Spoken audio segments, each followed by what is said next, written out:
You're now locked into Zone 32.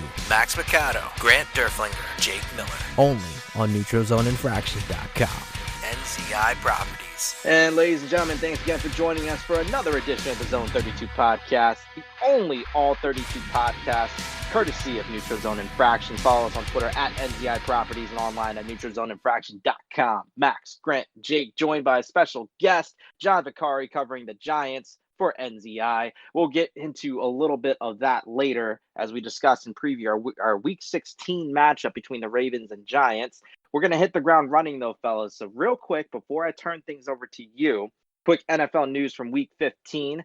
A couple of the highlights: the Buffalo Bills winning their first AFC East Division title since 1995, dominating the Denver Broncos 48-19 on the road. The Atlanta Falcons blew another lead, lost at home to the Tampa Bay Buccaneers 31-27. The Miami Dolphins, unfortunately for the Ravens, defeated the New England Patriots 22-12. However, it's silver lining. The Pats will miss the postseason for the first time since 2008. Meanwhile, the Kansas City Chiefs, league leaders in the AFC, outlasted the Drew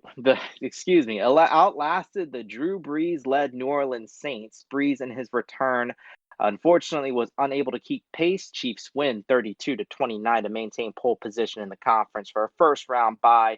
The Chiefs will presumably clinch the number one overall seed with a win this week or another Pittsburgh and Buffalo loss. In Pittsburgh, the Steelers were upset by the Cincinnati Bengals on Monday Night Football in an abysmal primetime loss, 27-17. This was Cincinnati's first home victory versus the Steelers in 7 years. Meanwhile, Pittsburgh suffers their third straight loss. We will revisit this game at a later time or date.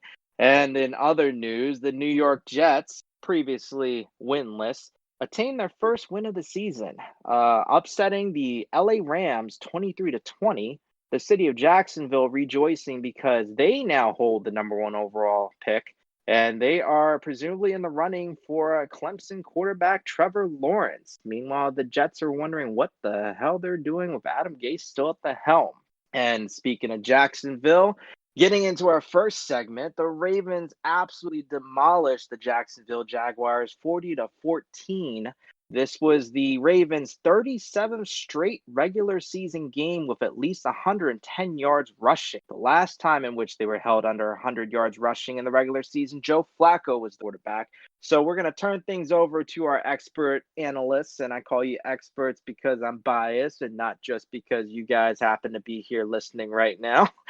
Grant and Jake. Grant, I'm going to start with you. Your thoughts on this bounce-back, get-right game for the Ravens? I mean, the season's favorable the rest of the way. So, I mean, this was one that if it was a close game, it would have been a win, but I wouldn't have considered it a win because that wasn't a situation where it should have been close. So, I mean, I think that, defensively, there was some confidence boosters on there. I think Patrick Queen, he made some plays, was kind of having some issues the past couple of weeks over pursuing holes. But at the end of the day, like, he's got some juice in his step now. He's retweeting stuff about – his game, and he's talking about how he's not done yet. He's got a lot of room to grow.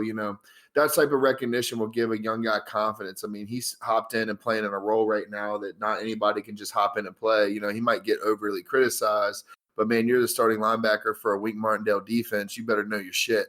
And I think it was a great win. I think all around the board, they got the offense back on track, getting healthy. It was a must win, and it was there's never a guaranteed win in the NFL any given Sunday, and I'm a firm believer of that. You will never hear me, no matter who any team plays, say, oh, yeah, that's going to be a blowout or that's going to be this or that. Now, I might say it should be a blowout, but I have seen everything. I have seen teams look at the other night, for instance. The Bengals game. Ryan Finley, stomped a mud hole in them, and it's so awesome to see. Damn, what a good night. But no, it was something that was needed. Got to continue on. Any given Sunday, win out, control your own destiny. All this harping on Twitter and social media about we need so-and-so to win, lose, blah, blah. It doesn't matter if we don't win out. So worry about your own way, play each game at a time. If we get in, then we're going to be a problem. And that's how I really feel about it. All right. Now, Jake, if we're looking back at this Week 15 matchup, a game that obviously the Ravens were expected to win, if there was ever any sort of moment where you figure that this game was ever in doubt? Did it ever come up to you, despite the score? And I say this if only because we're still watching this Ravens offense still adjust. And again, this is weird to say, at this point of the season, that the Ravens offense still isn't completely in flux. But there was a little bit of pause that I at least had watching, because despite Lamar carving up that defense, there are a couple of times where the Jaguars defense in turn showed a little bit of promise, a couple of batted down balls and such. But Jake, again, going back to my question, was there any point where you had any sort of doubt or any sort of just panic in watching? Only in the first drive when when Lamar threw that pick, obviously it's capitalized right after Judon getting the safety. Outside of that, no. Going into the game, I was confident that they would get the dub, and they proved it shouldn't have been a close game. The Jags have lost now 13 games in a row, and they showed exactly why. The encouraging thing was seeing that front seven dominate. For the past 2 weeks between the Cowboys and the Browns, that front seven has combined for a single sack out of those 2 weeks. Going back to last week, they had 5 against Minshew, and so that was encouraging. We've been needing to see more production out of Yannick and Derek Crew. So that was nice. The running game was there. Lamar did, but Dobbins running effective, getting a couple of. It was a good win. Lamar looked efficient, and as always, the offense is a front running offense. As soon as they get a lead, they tend to pile on teams. So that was what happens this week. But 40-14. That there's nothing much to say other than they got dominated. There was a few lucky. The Tyree Phillips run for, I want to say 12 yards. The fumble recovery. That's about it. I think you mean the angry runs king of the week, Tyree Phillips. Deservedly so, too. Absolutely. To hell with Derrick Henry. He does that stiff arm, seems like every week now. So good on the big fella getting some love. Yeah, that was maybe the only fortunate play that I can think of that Baltimore had through that afternoon. Because, they dominated. They showed why they were the superior team to the lowly Jaguars and why the Jaguars currently hold the number 1 pick in the draft. They dominated. Plain and simple. Yeah. And Jake, you're right. There really isn't a whole lot that you can say about this game. The Ravens, still hold the number 1 overall spot in terms of rushing attack in all major statistical categories. Yet, in weird contrast, the Ravens' passing attack is 31st in yards. So it's kind of weird. And on top of that, the Ravens' offense, and get this, guys, I had to double check and do a double take when I was looking at the numbers. The Ravens' offense ranks 21st in overall yardage, but 6th in scoring. So it's like a tale of 2 units. It's almost as if, Greg Roman, great as he did last year as the offensive coordinator, he can't find an identity. And hold on, guys, you mean Baltimore has red zone problems? Wait, what? But no, I want to feed on something else that was kind of a little bit in the game that, you guys probably noticed on that little live wire thing. But I like this little male bonding nudge going on with Miles Jack and John Harbaugh. Miles Jack's coming up with a little contract. He's an athletic linebacker next to Patrick Queen. Might cause some problems sideline to sideline. I'm just saying. Hey, and he is tight with Yannick and with Calais Campbell, and we know that there's tampering that goes on. I'm telling you, just remember, old Grant over here said that. You would be a fool if you didn't believe that season-wide, throughout the league, that there's that there isn't some level of tampering going on. We know players talk. You're not going to stop them from texting and having the group chats and whatnot. So I've been tampering with Allen Robinson for 4 years. You know what? There's tampering going on. Hey, the Giants might be in the A-Rob sweepstakes next year, especially if they feel that they don't need Golden Tate at this point. But we're going to get into that in a little bit. So we're gonna close the book on Week 15. That was a good get right game. It was what it was. The Ravens did what good teams are supposed to do against teams with losing records. But this week coming up, this is a little different in Week 16 because although the Giants are 5-9, they are second place in the NFC East, and they are still alive in the playoff race. We're going to turn to our guest in a second here, but just to set the table, the Giants have 2 playoff scenarios. They can either win both games and Washington drops one, or they can still lose to Baltimore this Sunday, surprisingly, but they would need to beat the Cowboys in Week 17 for sure, and they would need Washington to lose out, and they would need the Cowboys to beat the Eagles. There is no scenario in which the Giants lose this Sunday and Washington beats Carolina. That essentially would eliminate them in week 16. But that being said, joining us now is John Vicari, one of our gold star writers for NZI covering the Giants. John, how you doing today? I'm good. Thanks for having me on. Awesome. Now we decided if we were going to have our first guest on the show, it's going to be someone who is extremely knowledgeable about their team, brings the talent, brings the hype every single week. Now, John, I did a little bit of research on this game because, of course, that's what we're supposed to do in sports media. But more to the point, I'm going to defer to you and turn the floor to you. What are you looking for in this game for the Giants to come out with a win and keep their playoff hopes alive, especially against the Ravens in the Ravens' final home game of the season? Well, the main storyline has to be, and I think it's with every game, but it's the quarterback for the New York Giants, and that is up in the air right now. It could be Daniel Jones. It could be Colt McCoy. Today, when we're recording, Joe Judge said that Daniel Jones is on the right track to play on Sunday, but it's not confirmed 100% that he will start. And although you may remember earlier in the season, Colt McCoy started and then beat the Seattle Seahawks back when the Giants controlled their own destiny in Week 13. Since then, and in his start to Cleveland, he didn't show up. And he really played to what he is, and that's a backup quarterback. So going into this game, the Giants are going to need Daniel Jones to be their quarterback and to be 100%. He sustained 2 injuries on his ankle and his hamstring. And again, things are going in the right direction, but they're going to need him at 100% if they have any shot of beating Baltimore. And on the flip side, defensively, that's really the Giants' bread and butter, no matter who the quarterback is. They played well versus Cleveland after coming off a tough effort in Arizona where time of possession wasn't in their favor and they were just worn out as the game went on. But versus Cleveland, I think they did better than they should have. They kept it closer than the game really should have been early on. And the rush defense especially got better after getting steamrolled by Arizona. They kept Cleveland to under what they usually average per game this season. And that's going to be the key versus Baltimore. I mean, I'm sure you guys have heard it with Lamar Jackson and the running back comparisons and the fact that it's a run-heavy offense, even though Lamar has great throwing ability. But it starts with stopping the run game if you are the Giants versus Baltimore. And those are the 2 keys that I'm going to look on because no matter what happens with the defense, they could come out and pitch a near shutout. If Colt McCoy is starting, it's going to be a rough day for the Giants. Now, interestingly enough, you mentioned Daniel Jones, you mentioned Colt McCoy. Latest reports indicate that the Ravens are prepping for the possibility of both quarterbacks. Daniel Jones did return to practice, but in a limited capacity. Now, looking at what I feel is going to be a key matchup here, and I'll turn things over to my fellas in a second here, but we're going to stay with you, John. The Giants currently have the 12th overall defense, but their rush defense in particular has been their bread and butter, currently 6th in the NFL. Against the Ravens' number 1 rushing attack, how do you feel that Giants front is going to hold up against Gus Edwards and J.K. Dobbins? Well, it's funny because I mentioned Arizona, they had their worst performance of the season in terms of keeping the rush yards down. Arizona had 153 on the ground, but then they responded against Cleveland. Although they had a rushing touchdown, they kept them to 106 yards and about 30 carries, which approximated to about a 3.5 average per rush, which was huge for them. And Cleveland came in with one of the best rushing attacks in football.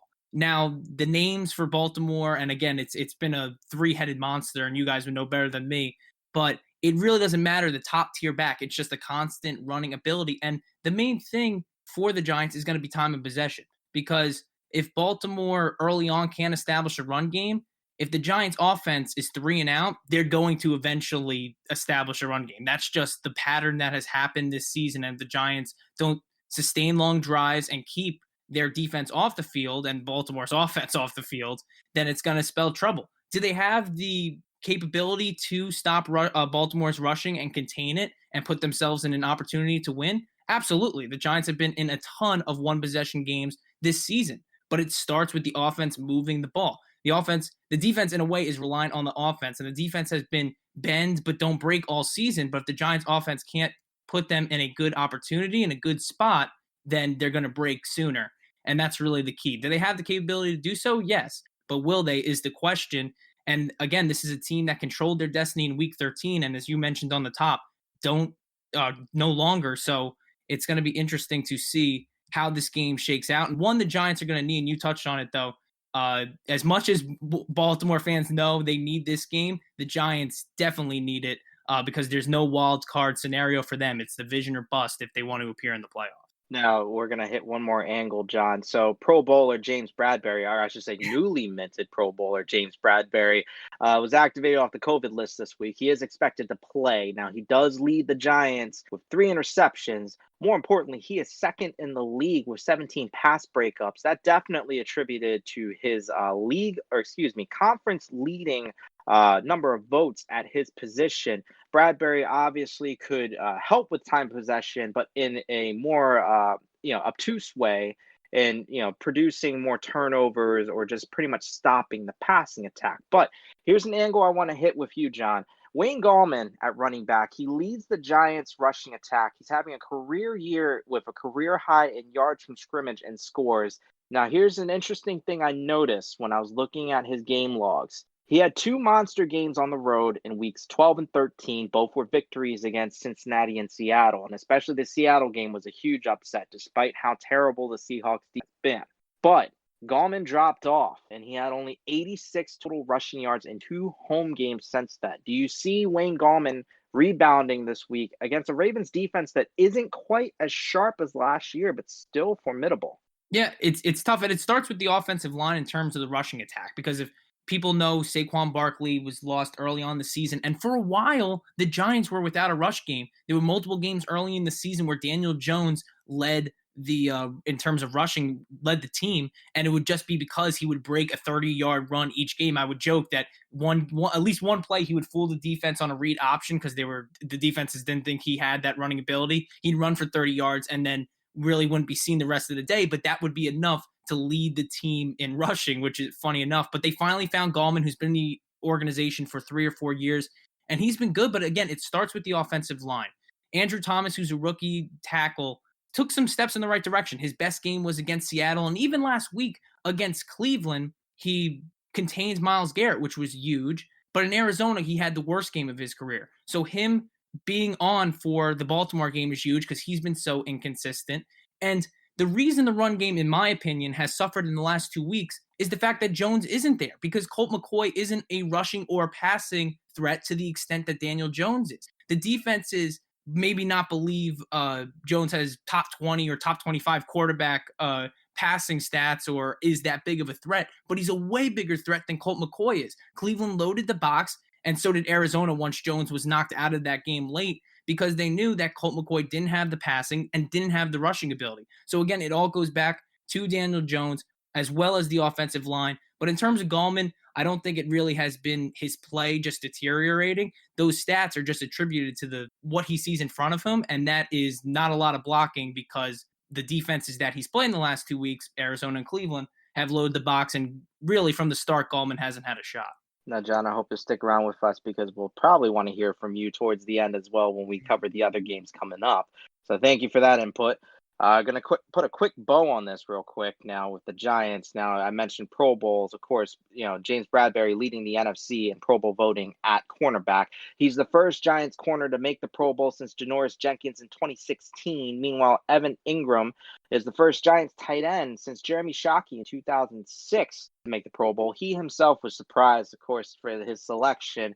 But in fairness, Ingram, he is second in the NFC in receiving yards amongst tight ends. Now, turning things over to the Baltimore side of things, the Ravens, to set the table, are 9-5, can't win the division, but they're on the outside looking in of a wild card berth. They're going to need to win this Sunday and need, in order, either the Dolphins, Browns, or Colts, ideally all 3, to lose. The Ravens can still lose this game, but we need a ton of help in Week 17. Otherwise, the Ravens tie for a league best 7 Pro Bowlers named this week. Orlando Brown Jr., Calais Campbell, Morgan Cox, Marlon Humphrey, Matt Judon, Patrick Ricard, and Justin Tucker in alphabetical order. Just a year ago, the Ravens also tied the NFL record with 12 Pro Bowls on that list. Now, Grant, I'm going to turn to you. Looking at this Sunday, John mentioned Colt McCoy not being nearly as much of a threat as Daniel Jones.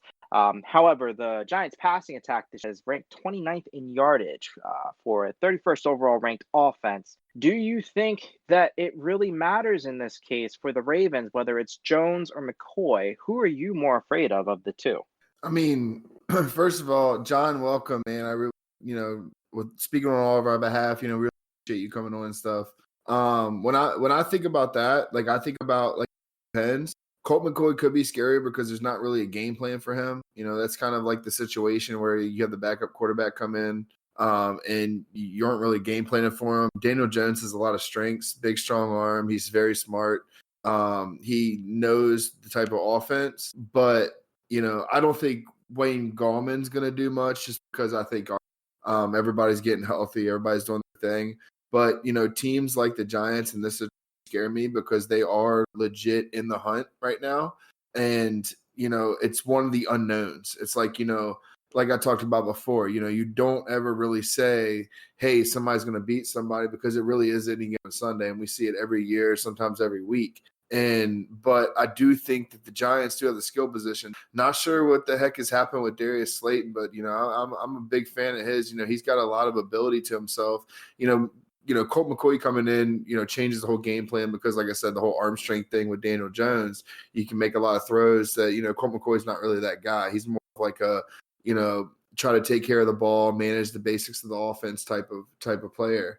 I don't really think that it's going to go any type of way versus the as far as which quarterback is what. But, you know, I think you just need to line up ball at the end of the day. I mean, if it matters if Daniel Jones or Colt McCoy is who you're playing against, then I think that you have bigger worries at that point, personally. I agree. And more to the point, I mean, with the Ravens, again, all due respect to the Giants, because they are second place in their division for a reason. They still do have a losing record. It's one of those things where, again, you can't pick who you play.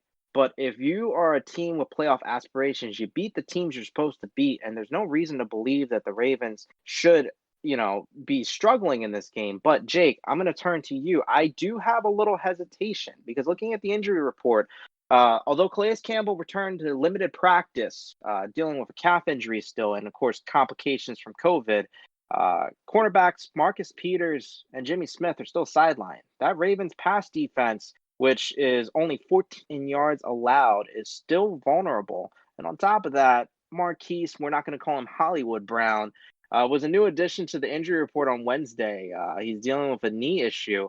On the flip side, like I said, James Bradbury back off the COVID list for the Giants. I mean, he is a threat in that secondary, clearly having a career year. Jake, how do you think this Ravens offense is going to fare against this Giants team? I'm not going to lie, it could get kind of ugly. I mean, consider the Giants have 2 first-rounders along their defensive line, and Leonard Williams is playing at a really high level right now, leading the team in sacks. So all things considered, I could see this game being ugly and more of a defensive struggle. The key to me is, just like last week, the front 7 needs to dominate. If Daniel Jones is in there, you need to get him on his back. You need to cause him to fumble because he has 10 lost fumbles on the year. So all things considered, you got to dominate. Doesn't matter who's your second. Though with a week like that, Peter's out again, they have a couple of receivers who can take advantage. Sterling Shepard's not bad. Darius Slayton can play too. It's a matter of protecting.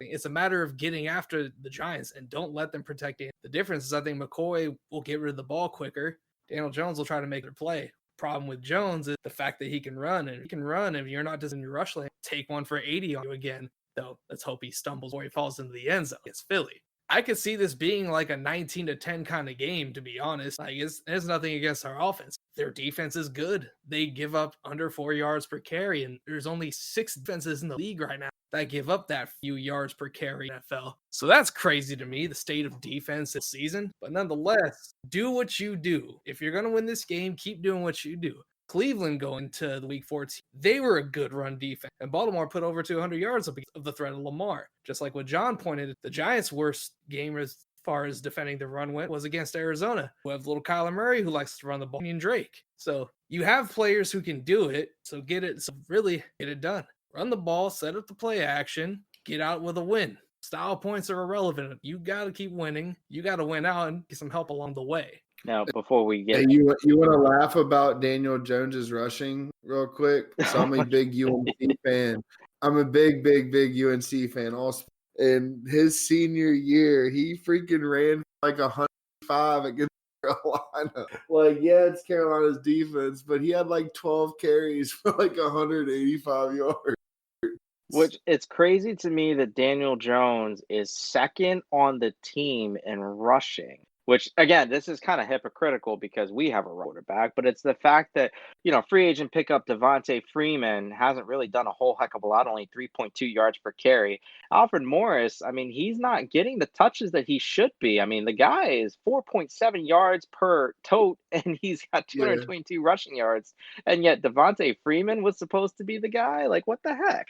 But if Well, if Quadzilla's there, that's a different story. If Quadzilla's there, it's a Max, you bring up a funny point because the Giants have two rushers, right, in Dion Lewis and Gallman that were there at the beginning of the season, but they instead bring in Morris and Freeman, and Morris and Freeman have relatively done nothing. When Dion Lewis gets into the game, he's a good pass catcher on third down scenarios, and as we mentioned with Gallman earlier on, he's our leading rusher on the team. So it's sort of funny, I think, as you mentioned with Bradbury, Gettleman, in terms of he's the Giants GM, has made great moves on the defense, bringing in Bradbury, Blake Martinez, making a trade for Leonard Williams late last season.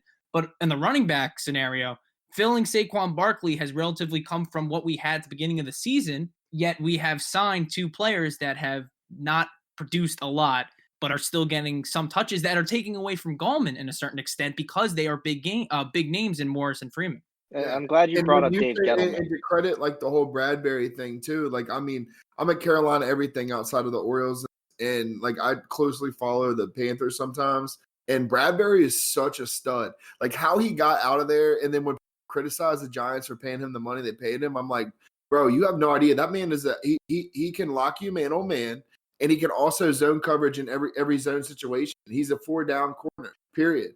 And I was like, damn. And then Blake Martinez too.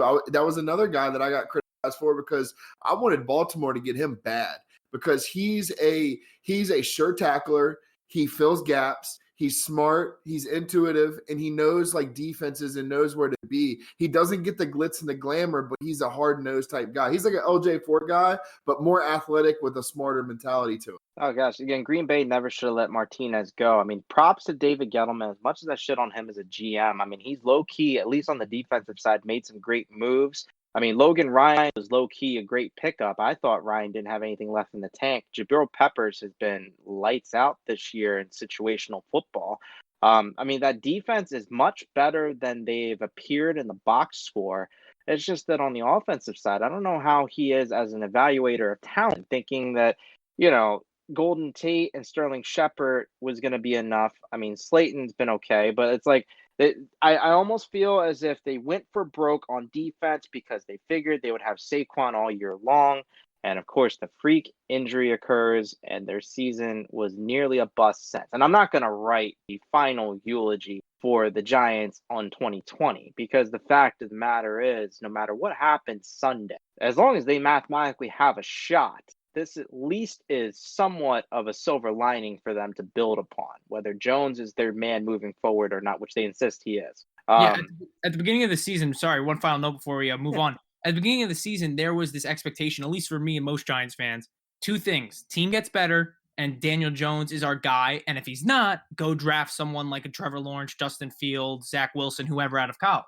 It is decided, I think, that Jones is the future, and you get to see some winning football on top of that. The reason, though, I think I will be disappointed, and many Giants fans will be if they don't make the playoffs, or I think the expectations adjusted when the Giants beat Seattle. Because up to that point, it was winning games and being in pretty much every game, and some of them going your way and some of them not. But when the Giants beat Seattle, who at the time was second in the NFC, with Colt McCoy as your quarterback, the expectations became playoff or bust, where at the beginning of the season they weren't. So, and that's, again, when they control their destiny, no longer do. So if they do fall flat of the playoffs, in a couple weeks, I'm sure I'll look at how the Giants have improved this season and Jones, our guy, and take some positives out of it. But in the relatively, shortcoming of these 2 weeks, I'm going to be disappointed if the Giants do not secure a spot in play. Now, I will say this, regardless of what happens with this postseason, Joe Judge has said that, the postseason is not make or break for them. They still have a ways to go, he's admitted. But looking at the slate of free agent quarterbacks on the market, I mean, you have to imagine that with Dak Prescott having had his season-ending injury, Jason Garrett's going to be whispering in Dave Gettleman's ear to make a run for him, even if Joe Judge thinks that Daniel Jones is their future, because it's going to be all too tempting. Cap space aside, it's going to be tempting for Garrett to want to pick up his former Cowboys cast-offs. If Zeke Elliott is available, despite having Saquon, you'd have to imagine he'd be looking at Zeke too. I mean, you could be looking at a New York Giants team that's going to much resemble a Dallas Cowboys offense from 2 years ago. And it'd be, if you told any Giants fan that this is what was going to happen, they would laugh in your face. But so we'll revisit this topic probably in the offseason because, John, I think I do want you back on this offseason for sure. So we're going to start to put a bow on things before we get to our final segment that I know, at least Grant and Jake, I know you're going to enjoy this last segment. So stay with me here, John. Real quick, looking at quick matchups of note in Week 16 as well. You've got a battle of AFC playoff contenders in the Steelers and Colts facing off. Kickoff is 1 o'clock Sunday. Right now, the Colts are tied with the Titans, but technically second in the head-to-head. Either way, both teams have not secured their division titles yet. The Seahawks host the LA Rams, 4:25 p.m. Eastern kickoff, potentially a division-clinching game for the Seahawks. And our Sunday night football matchup sees the Green Bay Packers hosting the Tennessee Titans. Green Bay can clinch home field advantage in the NFC with a little bit of help. Otherwise, it'll be a Week 17 scenario. Now, gentlemen, and John, I'm going to include you with this. You're going to be first up. I don't know if this is something you particularly want to partake in because it's not your division, but we feel obligated as Ravens fans here, 3 out of the 4 of us, to shit on the Pittsburgh Steelers for their showing on Monday Night Football. 1, because we hate the Steelers, but 2, it's always nice to see someone who's smug and on top get knocked down from their perch just a little bit, or in this case, 3 straight games. But that said, John, your thoughts on the state of the Steelers right now? Yeah, I'll gladly partake because Pittsburgh couldn't handle Washington. And that annoyed me to no end because if Pittsburgh did what they had to do against Washington and remain undefeated, the Giants would be in such a better spot. Instead, after the Giants pulled off what I thought was the upset of the year in terms of being the Seattle Seahawks, a day later or 2 days later was one of those postponed games. Washington followed it up with an upset of the Steelers. And I was like, are you kidding me, Pittsburgh? I think they're frauds in terms of looking at the AFC. I think Buffalo is better than them. Kansas City is better than them. You guys, in terms of the Ravens, are better than them. And who's coming out of the South? The Colts, I think, or even Titans would be better than them. I think the last wild card spot would be the only team Pittsburgh has an upper hand on. They started out great. I am a Tomlin guy. I like the way his culture is in the locker room. I'm not a Juju Smith-Schuster guy. I do not understand the dancing. And I'm glad the Giants got rid of Odell back in the day for similar antics. But yeah, Pittsburgh I'm annoyed at just because they couldn't handle Washington. And their fall, I wouldn't have predicted, but it's shown in these last couple games in which they faced actual competition that they aren't as good as people thought in the beginning of the All right, now, Grant, it's your turn. You get to break out the tiny little violin, the world's tiniest violin, and play it for the Pittsburgh Steelers because, man, I just love gloating. Grant, your thoughts on the black and yellow? Fuck them. No, they're like, and it goes back to that whole thing. I think Baltimore's better. It took 5 turnovers and a no-call shot to the head to beat Baltimore, and then they barely walked out of there against RG3 / Trace McSorley and a 4-string offensive line and a 4-string running back and no corners. And you know what I mean? I mean, it's just like it's very fortunate. The Giants should have beat them week 1. They should have lost to Jeff Driscoll and the Broncos. We've talked about that before. Like, I mean, it's one of those things where, like, when people joke, I mean, yeah, you get the counter. People are like, they're 11-0, man. Okay, well, yeah, they are the worst 11 team that I've ever seen in my lifetime. Like, it's okay to say that. There can be 2 things, like, at the same time that, might counter opposite each other. But I think that, the Colts are a team right now that are an aging quarterback away from being the best team in the AFC. If they didn't have Phillip Rivers and they had 15 quarterback as far as like, somebody that can, and not even, I don't want to say top 15 because so many things go into a stat or stat categories. I hate when people get into like oh man, they're the number 1.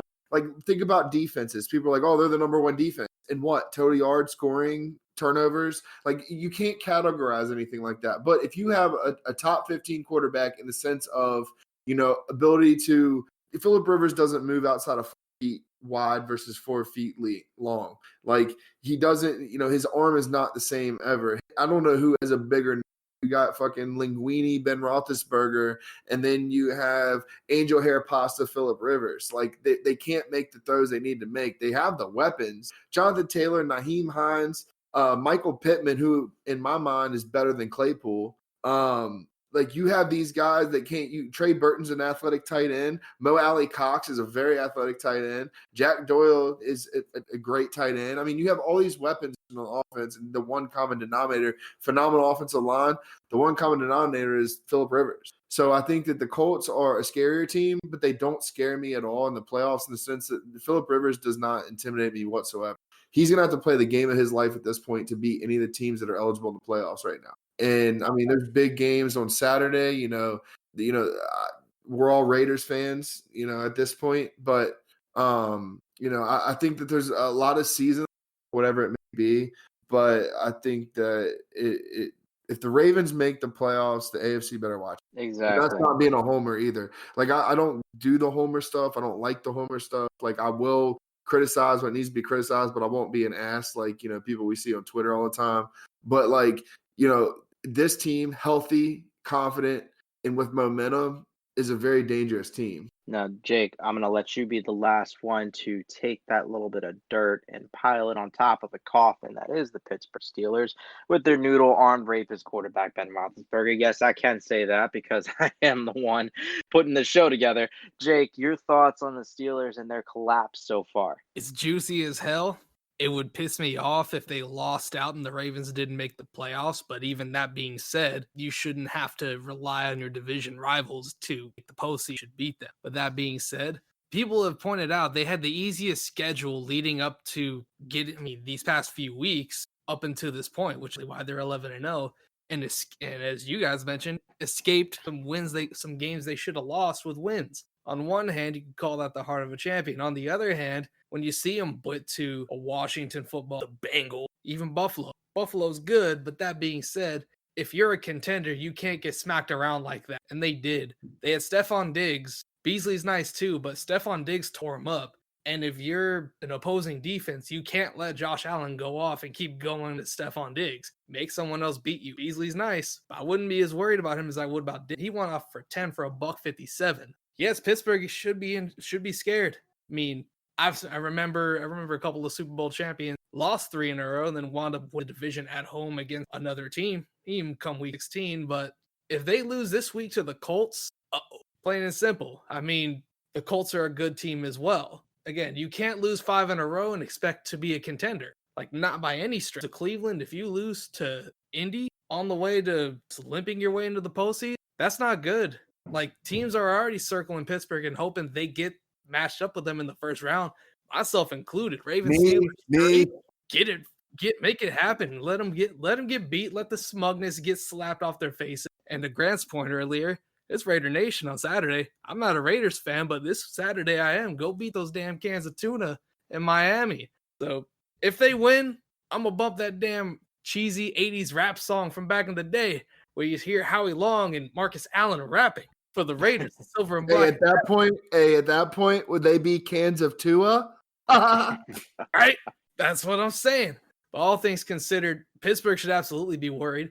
Ben Roethlisberger right now makes Alex Smith look like he has a cannon. That's how bad he's looking, and they're scared about him getting a hit because he's a 38-year-old quarterback with a history of injuries. So it's partly why they're trying to get rid of the ball as quickly as possible, taking these 4 or 5 yard dump offs to Juju and Deontay Johnson and barely targeting people down the field. So, I mean, December football is here, and if you got a noodle arm, that's not good for the wintertime, especially having to make throws and swirling winds. So that's not good for them at all. To the Colts' point, they'll go as far as Phillip Rivers takes them, and I'm curious. And here's another thing. Say Andrew Luck never retires, maybe the Colts are the best team in the NFL. With him under center, with the team that they have assembled around him, man, they would be dangerous. They'd be world beaters. Plus he can throw on the run. Plus Phillip Rivers is a statue.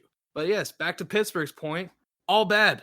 Just straight up all bad. Their defense can play, but their offense might screw them over in the end. A defense has to become an all-time group in order for them to make any kind of noise in the playoffs. Scariest team right now is the Titans. You know who the Titans remind me of? The Baltimore Ravens. You're not wrong. I laugh. You're not wrong. Manageable quarterback that doesn't fuck up. Dominant line and running game. The receivers make plays when they have to.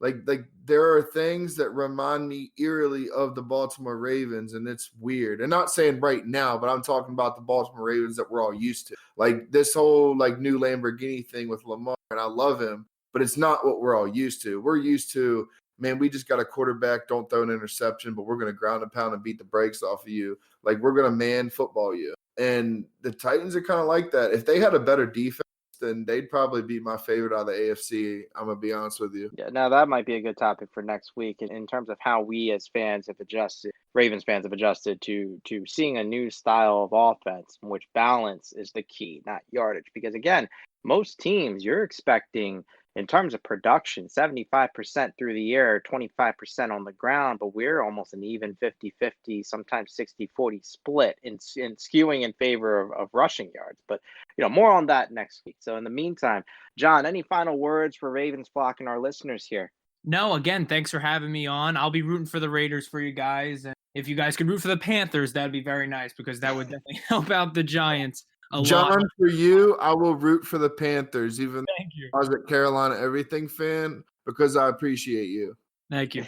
Now, that being said, John, we'll probably talk later about having you back on next week to recap this upcoming game. So we'll talk off air about that. In the meantime, we're going to do our usual goodbyes. So this is being recorded on Christmas. So we hope for you guys who celebrate Christmas, you guys have a Merry Christmas, Happy Hanukkah, Happy Kwanzaa, whatever it is you guys celebrate. We'll see you on the flip side next week. In the meantime, this has been the Zone 32 podcast, NZI's only All 32 podcast, presented by Neutral Zone Infraction. Follow us on Twitter at NZI Properties and online at neutralzoneinfraction.com. This has been John Vicari, Max Picado, Grant Derflinger, Jake Miller. Grant, Jake, take us out. See ya! And have a happy holiday.